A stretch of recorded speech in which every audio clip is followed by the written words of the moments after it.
Sisekuyo ke bangcwele inkonzo ye-youth, i-KZN Youth Convention 2020.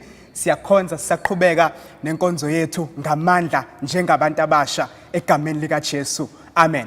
Siyacela ukuthi la sikhona bangcwele, la sikhona emakhaya, sifaka ama-mask ethu, sisanitize, sipractice i-social distancing njengoba uhulumeni abesicelile.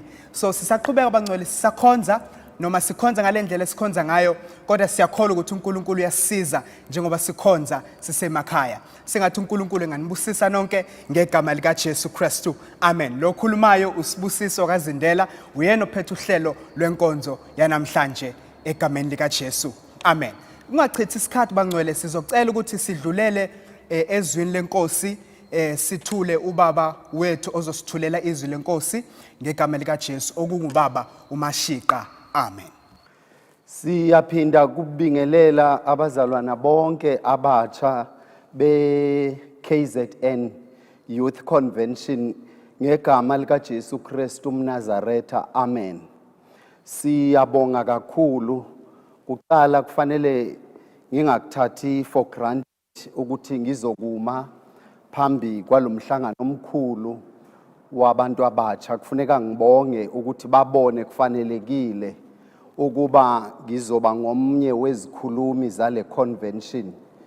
Abazalwana bethu abantu abatsha bengikhuleka banginikeza isihloko esithi Why Jesus.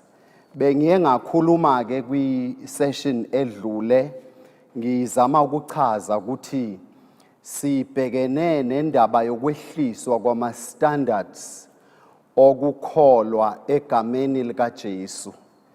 IBhayibheli lithi alikho elinye igama abantu abalinikeziwe abangasindiswa ngalo kuphela igama lika Jesu Kristu waseNazaretha. So yilo ke linamandla. Siyathanda kusho ukuthi abantu abasha mababambe kona. Lokhu kuyimfundiso yethu yezizukulwana ngezizukulwana. UThixo usisizile sayithola indaba ukuthi uJesu uyamsindisa umuntu omtsha. Nami ngisindiswe ngingomuntu omtsha kuze kwabe kufinyelela ke lesi sikhathi ngihamba noNkulunkulu akangishiyanga endleleni. Siyabaqinisekisa abantu abatsha ukuthi uma behamba noJesu bahamba nendoda enokwethenjwa. Uyindoda ethembekile uJesu. Igama lika Jesu malibongwe. So ke sizawufumana ke manje isifundo sethu esikwincwadi kaJohn 18 from verse 1 to 8. Igama lika Jesu malibongwe. Ngicela sifunde. John chapter 18 verse 1 to 8. Kufundeka kanje. When Jesus had spoken these words, he went forth with his disciples over the brook Cedron, where was a garden into which he entered and his disciples. And Judas also, which betrayed him, knew the place, for Jesus of time resorted thither with his disciples. Judas then, having received a band of men and officers from the chief priests and Pharisees, cameth thither with lanterns and torches and weapons. Verse 4. Jesus therefore, knowing all things that should come upon him, went forth and said unto them, Who seek ye? Verse 5. Then they answered him, Jesus of Nazareth. Jesus saith unto them, I am he. And Judas also, which betrayed him, stood with them. Verse 6. As soon then as he had said unto them, I am he, they went backward and fell to the ground. Verse 7. Then asked he them again, Who seek ye? And they said, Jesus of Nazareth. Verse 8. Jesus answered, I have told you that I am he. If therefore ye seek me, let these go their way. Amen. Masithandaze ke sibonge izwi lenkosi. Baba linamandla ilizwi lakho liyaphila. Ilizwi lakho uthi umhlabeleli lizwiwa bubumnyama bubaleke. Uma uye wakhuluma wena impilo yethu iyasimama. Impilo yethu iphinde kwakhona ithola amandla ngoba akhona amandla egameni likaJesu. Sisikeleleke ngalo izwi lakho ngoJesu Kristu oyinkosi. Amen. Manje ke bathandekayo abatsha nginale ndaba njengokuba siye sayi-emphasize kakhulu indaba kaJesu ukuthi siphethe into enkulu. Sibachazelile abantu abatsha ukuthi kufuneka kube ngabantu abaphila kanjani uma bephethe leligama likaJesu. Sabachazela ukuthi siyabatrain abantu abasha ukuze balipresente leligama kwi-community, abantu bangadinwa lilo ngoba limnandi, liyawuphilisa umoya. Sizokhuluma ke ngoJesu ke lapha. Into engibusisile kule ncwadi nengifuna ukuyifaka kubantu abatsha ukuthi uJesu unamandla. Igama likaJesu malibongwe. uJesu uyaphilisa. Izolo bekunguye, namhlanje nguye, futhi naphakade kuzawuba nguye. Masingakuthatha okuningi, masithathe lokhu. Ingako umkhonzi kaNkulunkulu athi ngazimisela, kutsho uPaul uthi ngazimisela uma ngifika phakathi kwenu ukuthi akekho omunye umuntu engiyakumazi ngaphandle kukaKristu obetheleyo. So sifuna uku-instilla lo moya ukuthi bangathathi noma yini. Nanjengaloku besindisiwe abantu abatsha mabayazi ukuthi basindiswe genuinely. Lento iyaphila. Umuntu omtsha mthathe emncane aze ayoguga. Apha kule nkonzo simbone uThixo esisiza ngamadoda asindiswe ematsha, ayaguga manje, aguga ephethe igama likaJesu. Siyambonga ke kakhulu. Ngibusiswa ile ndaba ukuthi lithi iBhayibhile uJesu Kristu wawela umfula iKedron. Lapha ke nawusenza istudy kuthiwa ngale kweKedron kwakukhona ingadi eyayikhona. Singathi ke mhlambi nasiyifanisa ngokwalezi nsuku zanamhlanje yipark lapho uJesu wayethi naseke wenzile umsebenzi nabafundi bakhe bahambe bayoresta khona baphumule. Ivangeli noba silisebenza sishumayela siphinde sibafundise ukuthi kubalulekile ukuthi na ushumayela ukuphinde uyophumula. Akuzutshiwo ukuthi ungumhedeni ngoba lento esiyiphethe inamandla. Lento esiyiphethe abantu abatsha ifuna abantu abatsha abane energy.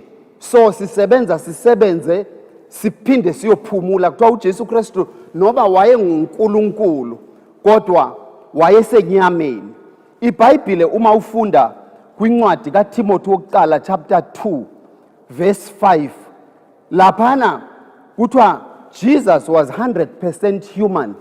Wayesenyameni nje enguNkulunkulu oyinyama ngaleso sikhathi kodwa enguNkulunkulu.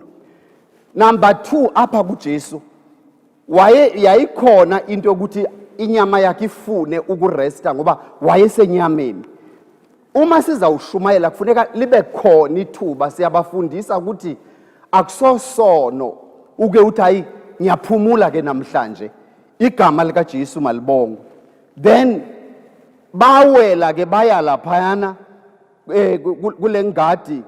Ngithanda lokuthi iBhayibhile lithi ekuqaleni wayekhona ulizwi, ulizwi wayekuNkulunkulu, ulizwi futhi enguNkulunkulu. Ngamanye amazwi nobe nguNkulunkulu nje kodwa wayeyidinga irest. kanti namhlanje esaphumule kuzawufika le ndoda uJuda Iscariot ehamba nohlobo oluphambili. Kuthiwa la ufunda laphana babe u600 amadoda ayezombamba, bafika bephethe uhlobo lonke lezikhali bezobamba uJesu. Bamthola kahle ephumule. Ngoku kwafuneka ukuthi makabhekane nesimo. Ngifuna ukuthi kubantu abatsha kufuneka bamazi abahamba naye, bangamdawuthi ukuthi ungumnini mandla onke. Igama lika Jesu malibongo. Lithi ke iBhayibheli nake fika uJuda Iscariot nalamadoda nalelibutho elali trainiwe, well trained, lizobamba uJesu. uJesu ngilithandile ngesingisi lithi knowing all. Ngithanda lo portion kwi-English version elithi wababona, wadetector, wabona ukuthi laba ikhona enye into abayifunayo, wasukuma, because sihamba no Mr. Know it all, wazi konke uJesu. Abantu abasha mabayazi ukuthi bahamba nalo atshoyo umhlabeleli athi jabula ngako bandla ngokuba wena uvikelwe ngonamandla, unamandla esihamba naye. Wababona beza bephethe lonke uhlobo lwezikhali. Ngifuna ukuportraya ezingqondweni zabantu abasha ukuthi bamazi ukuthi uJesu wethu esimkhonzayo unamandla, futhi uma isibizile nje akasibiza ngathi wozanini kimi nonke nina bantu abasindwayo nenikhatheleyo, mina ngiza kuniphumuza. Asibizwanga ligwala, sibizwe indoda ethi uma izinto zibhekana nomuntu omtsha, izinto ezinzima, uyasukuma yena uJesu ame ngezinyawo. Gama lika Jesu malibongwe. Lithi ke waphakama uJesu. Ngifuna sibuke lamadoda astrong aphethe zonke izikhali, siwafanise nezingxaki eziza zizohlasela umuntu omtsha. Njengoba sithola uJesu siyambonga ukuthi wasikhipha ezitweni eziningi ezenziwa ngabantu ukuzama ukuzivikela. Thina sivikelwa ngonamandla. Lithi waphakama uJesu ebuka lamadoda. iBhayibheli lami lithi wayesiyababuza wathi nifuna bani? Bathi bona sifuna uJesu. Mentioning leli gama lika Jesu, eligama nje lilodwa lithi into enkulu. Eligama linamandla. Ngake ngezwa ngange ngayoshumayela kwenye indawo kuleli cala lase Eastern Cape emampondweni. Ngeva kuthiwa kukhona umfelokazi ababemthumelela ngamadimoni, kodwa le nkosikazi yayingasenandoda, yayivela isukume ibize leli gama elinamandla. Eligama elinamandla lalivele lisakaze yonke imimoya, ihlehle nyovana. Gama lika Jesu malibongo. So ke uJesu ke nake baphendula bethi sifuna uJesu waseNazaretha, uthi I am. Hallelujah. Uma ufunda lapha kwincwadi ka-Exodus 3 verse 14, umkhonzi kaNkulunkulu lapho uthi nake buza kuNkulunkulu ukuthi bazawuthi nabe ngibuza ukuthi ngithunywe ngibani, uthi uNkulunkulu uzobaxelela ukuthi nginguye unginguye. So ke uJesu Kristu la wayembethe isimo sobuNkulunkulu. Uma uyifunda le ncwadi uzothola ukuthi kunawo I am about 3. Ngamanye amazwi sibiyelwe nasino Jesu. Ngaphambi kwethu kunogango olukhulu. uJesu ngaphambi kwethu, ngemva kwethu kukhona uJesu, emaceleni kwethu kukhona uJesu. So there is no need ezinye izinto esingathi ziyasiza. Usizo salithola kwinkosi uJesu. Omnye umhlabeleli wamakhorus uthi akathengwa ngamali futhi akathengwa nangegolide. Alikho igama elinamandla njengegama lika Jesu. Uyaphila uJesu. kuthiwa wababuza kwaze kwakathathu ebabuza ethi nithi nifuna bani, bathi sifuna uJesu. Uma iseke tshilo sebetshilo uJesu wathi yimi uJesu. Bantu abatsha uJesu nguye namhlanje, uJesu nguye naphakade, akaguquki, uminjalo. Malibonga igama lenkosi. Ningashayikwa nokubuka nalesi sifo esingaphandle. Omunye uthi kimina engikolodela, mfundisi nihlala nithi nina uJesu uyaphilisa. uJesu kutheni kungasaveli noyedwa phela kumaKristu aphilise lesi sifo? Ngezwe ngivuka ngumsindo, kodwa hayi ngilwa naye. Ngavuka ngumsindo onesikhwele sokuthi uJesu nakuso lesi simo uyaphilisa. Malibonga igama lenkosi. iBhayibhile uma evela lapha uJesu lithi izwi lenkosi utsho kwakayi-3 okwesithathu bahlehla nyovana. Ngamanye amazwi bazalwana, uma esekhulumile yena zonke izinto ziyahlehla. Nemimoya yamadimoni uma yasukuma ingonyama yomndeni kaJuda. Uma ufunda kwincwadi yesambulo chapter 5, ithi where I stood up as a lion of tribe of Judah. Where manje ngengonyama yomndeni kaJuda wathi nithi nifuna bani? Ngoba akesabi uJesu wethu. Nkosi yomsayisibusise. Sengiya emaphethelweni. Ngithi ke kulomfana lalela, uJesu akashintshwa isimo. Ngithi kuye uma uthi uphi uJesu, ukhona uJesu ula kimi ngaphakathi. Uthi hambani ke nibaphilise. Ngithi lalela, kuqala kwakukhona lento yabafana bakwaZulu labafana basemaXhoseni ababethi nabeshela babamba intombi bayephula isandla, athi ngivume ube intombi yami, intombi imvume. Ngithi uThixo wethu esimkhonzayo ngesikhathi sakhe esifanele izosukuma ingonyama yomndeni kaJuda, izohlakaza konke, kuzophela nama questions. So ke waphakama uJesu wathi ndim. Beza ke kuye wathi if nizobamba mna bayekeni laba, ngoba yayikhona indaba yokuthi laba hamba nabo abanawo amandla adivine njengaye. Waprove ukuthi ke unguNkulunkulu, waprove ukuthi unguThixo owayekhona nokhona noyeba khona kuze kube nginaphakade. So ke kwa bahlehla nyovana esakhuluma ekaJesu impi bantu abatsha ayiliwa ngezigalo, ubiza igama likaJesu nje. So ngifuna ukutsho kubantu abatsha bonke ukuthi alikho elinye igama, alisayi kuba khona igama elithuthuzela umphefumulo njengegama likaJesu. Alisayi kuba khona igama lendoda enje eyadela ukuphila kwayo yakubeka phansi. Uthi mina ngingumalusi omhle, khona phetsho njalo khona.